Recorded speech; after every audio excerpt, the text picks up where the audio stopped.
Enlarge GM plans to release this modified Chevy Bolt with no steering wheel in 2019 for use in the Cruise driverless taxi service. California officials Tuesday released annual statistics showing the amount of driverless car testing in the state between December 2016 and November 2017. Just like last year, the numbers show Waymo, Alphabet's driverless car division, comfortably in the lead. But unlike last year, Waymo now has a serious challenger, Cruise, the driverless car division of General Motors.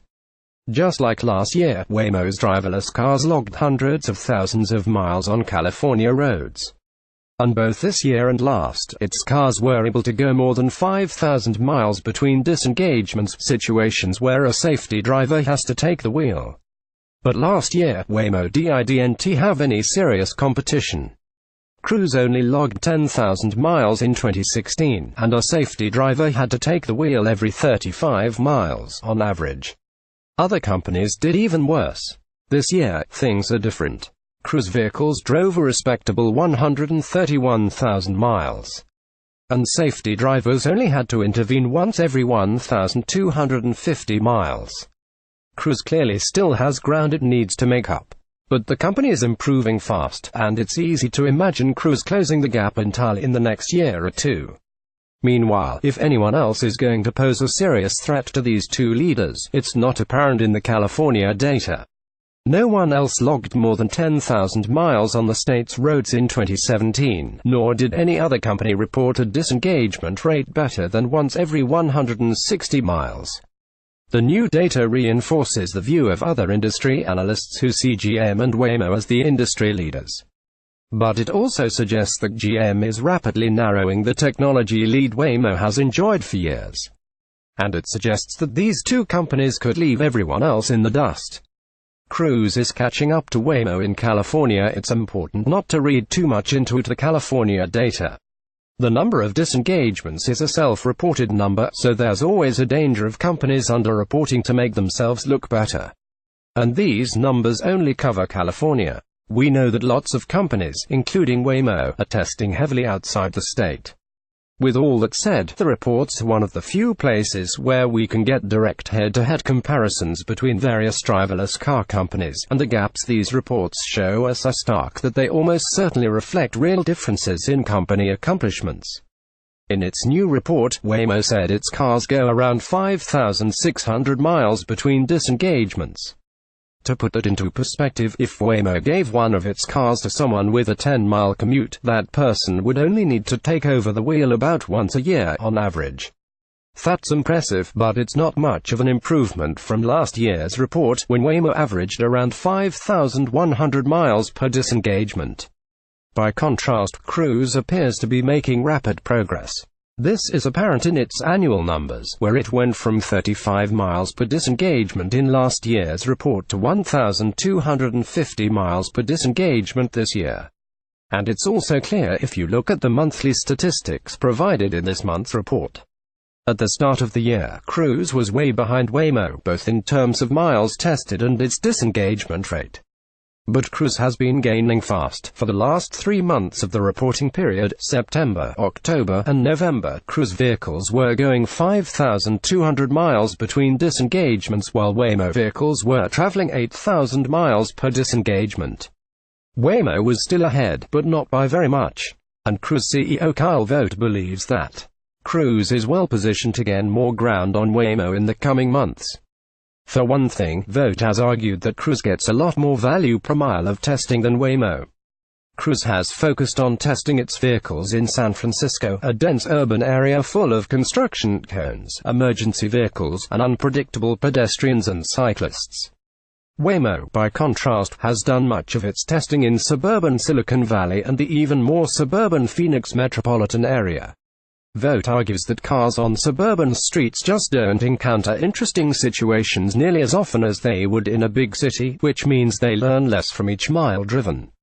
Which could mean that Waymo's 4 million miles of testing might not give it much of a real-world advantage over Cruise, which has logged fewer miles but focused on a particularly challenging environment. Being owned by GM could be a big advantage for Cruise. Enlarged Cruise second-generation test vehicles, assembled at GM's Lake Orion plant in Michigan. Cruise's other potential secret weapon is its relationship with GM.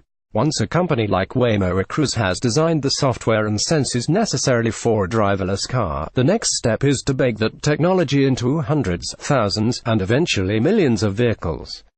Waymo recognized early on that it wasn't going to be able to build its own cars, so it sought partnerships with automakers. After a possible deal with Ford fell through in 2016, Waymo signed a series of deals with Fiat Chrysler to modify Chrysler Pacifica minivans for Waymo's use. Waymo ordered 100 vehicles from Chrysler in 2016, 500 vehicles last year, and thousands of vehicles earlier this week. In a September blog post, Vogt argued, without ever mentioning Waymo by name, that this kind of partnership was unlikely to work very well. Hand-building a few hundred complex cars is tortuous and expensive, but it's technically possible, Vogt wrote. But things start to fall apart beyond that. The wiring harness in our new car has 4,085 wires and 1,066 connectors, meaning that without rigor and process, vehicles will spend most of the time in the shop while technicians chase ghosts, chafed wires, loose connectors, or anything else that causes things to suddenly stop working. This kind of development requires full alignment, teamwork, rapid communication, and compromise between dozens of teams, Vogt argued. Since Cruise is a fully owned subsidiary of GM, we've avoided the seemingly impenetrable wall of politics, competitive fears, NDAs, liability concerns, data ownership, asset financing, long-term alignment, and a host of other issues that plague other relationships and partnership models. Vogt doesn't mention Waymo in his post. But it's not hard to guess who he had in mind as he wrote those words. To be sure, Waymo still seems to be the industry leader. The company spent 2017 working out the details of a commercial driverless car service in the Phoenix area, a service it has hinted will be launched in the coming months. It has also begun expanding testing to new cities, including Detroit and Atlanta, where Waymo will presumably offer commercial services in the next few years. Cruise still has a lot of work to do to catch up and surpass Waymo. But this week's disengagement report suggests that Cruise has been working hard, and that hard work is starting to produce measurable results. If Waymo and Cruise have serious rivals outside California, they aren't tipping the hands. An important caveat here is that not every driverless car company is competing in California. Tesla and Ford both filed reports stating that they are not testing driverless cars in the state, but we know both companies are working on fully driverless technology. Ford's efforts are likely centered in Detroit as well as Pittsburgh, where Ford has invested in a startup called Argo.ai. Uber has invested heavily in driverless cars and has done extensive testing in Pittsburgh and the Phoenix area. It announced a contract to buy 24,000 cars from Volvo in 2019, a signal it was serious about outfitting the vehicles with driverless sensors and software. But Uber's efforts have been bogged down by managerial chaos and an ongoing legal battle with Waymo. Experts we've talked to believe they are far behind Waymo. German car companies, Daimler, Volkswagen, and BMW, are working on their own driverless car technology and are presumably doing a lot of the testing outside the United States. So the fact that they aren't testing cars in California doesn't mean all that much. Still, if any of these companies are making rapid progress toward driverless cars, they're being very quiet about it.